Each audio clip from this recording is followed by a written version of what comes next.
नमस्कार। आज हम अध्याय 5 यानी रणनीति कार्यान्वयन और मूल्यांकन इस पर थोड़ी गहराई से बात करेंगे। हमारे पास इससे जुड़ी कुछ अध्ययन सामग्री है। हमारा मकसद ये समझना है कि रणनीतियाँ बनती कैसे हैं, फिर असल में लागू कैसे होती हैं और हाँ, उनकी कामयाबी को मापा कैसे जाता है। तो इसमें हम रणनीतिक प्रबंधन प्रक्रिया, बदलाव, ढांचा, नेतृत्व, नियंत्रण, इन सब पर नजर डालेंगे। चलिए शुरू करते हैं। सबसे पहले ये जो रणनीतिक प्रबंधन प्रक्रिया है, ये सुनने में काफी लगातार चलने वाली चीज लगती है ना? बिल्कुल सही कहा।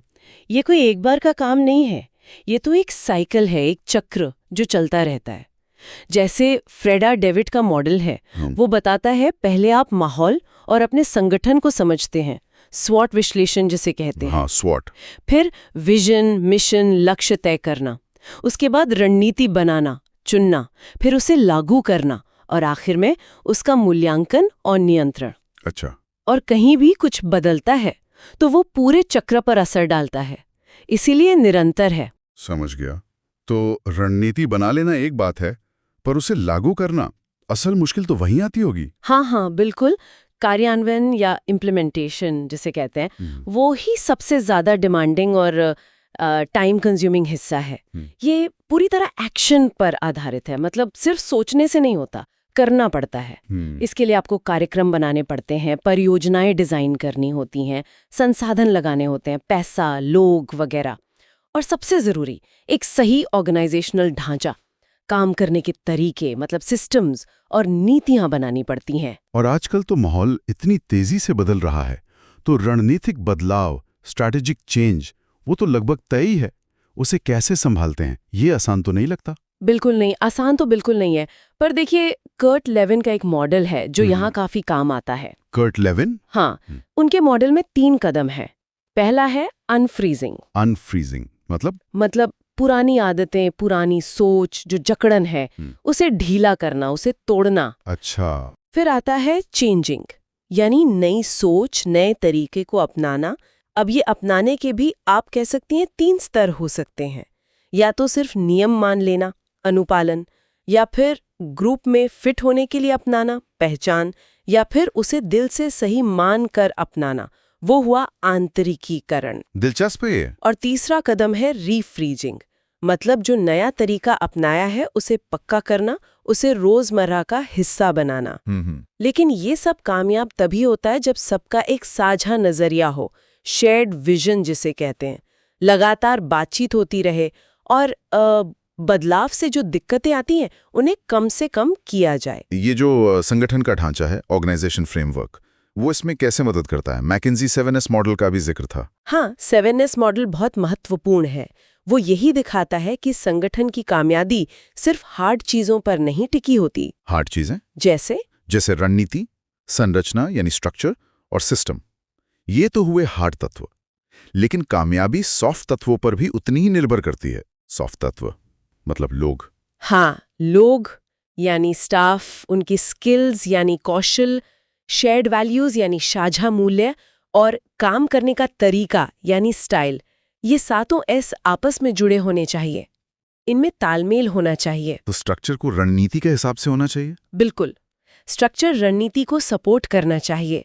अब वो स्ट्रक्चर सिंपल हो सकता है, फंक्शनल हो सकता है, डिविजनल हो सकता है। डिविजनल मतलब जैसे प्रोडक्ट के हिसाब से? हाँ, या इलाके के हिसाब से, या फिर SBU आधारित, स्ट्रेटेजिक बिजनेस यूनिट। आजकल नेटवर्क संरचना भी चलती है। अच्छा। हर एक की अपनी खूबी, अपनी सीमाएं हैं।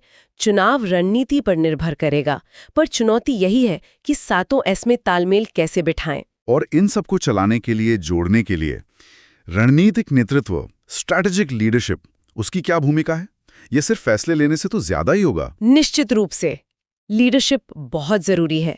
एक अच्छे रणनीतिक लीडर को दूरदर्शी होना चाहिए, इनोवेटिव होना चाहिए और पूरी टीम को प्रेरित करना आना चाहिए। उनकी जिम्मेदारियां क्या हैं?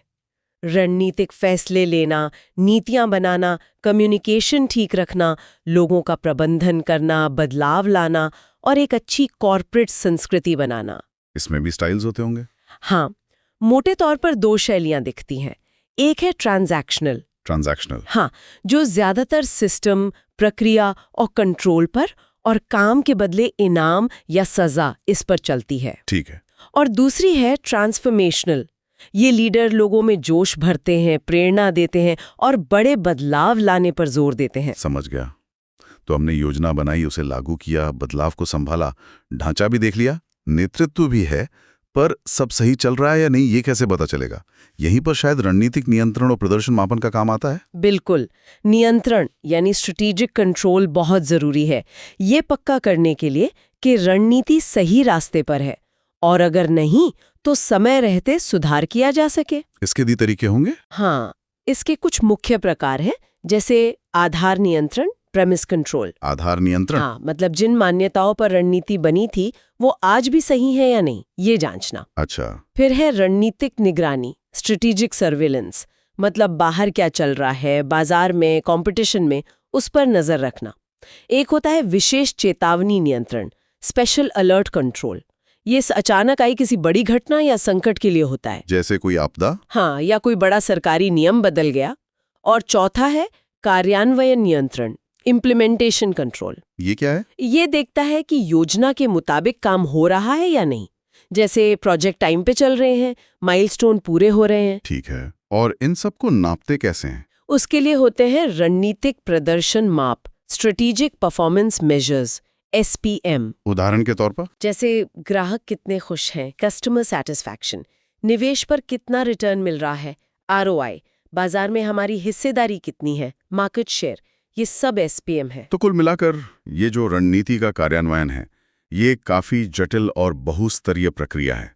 इसमें योजना, संरचना, लोग, नेतृत्व और लगातार निगरानी, सबका सही तालमेल बहुत जरूरी है।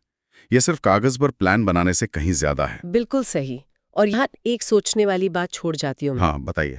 जब कोई बड़ा अप्रत्याशित रणनीतिक झटका लगता है, ऐसा कुछ जो प्लान में था ही नहीं, तो किसी संगठन का जो मौजूदा ढांचा है और जो नेतृत्व की शैली है, वो असल में उसे झेलने और उसके हिसाब से ढलने में कितने कारगर साबित होते हैं। क्या वो वाकई उतने लचीले, उतने अडेप्टेबल होते हैं जितना हम सोचते हैं? ये वाकई एक गहरा सवाल है। हाँ। इस पर सोचने से शायद नई बातें समझ आएं। बेहतरीन। इस गहरी बातचीत के लिए बहुत बहुत धन्यवाद। धन्यवाद। अगली बार फिर मिलेंगे।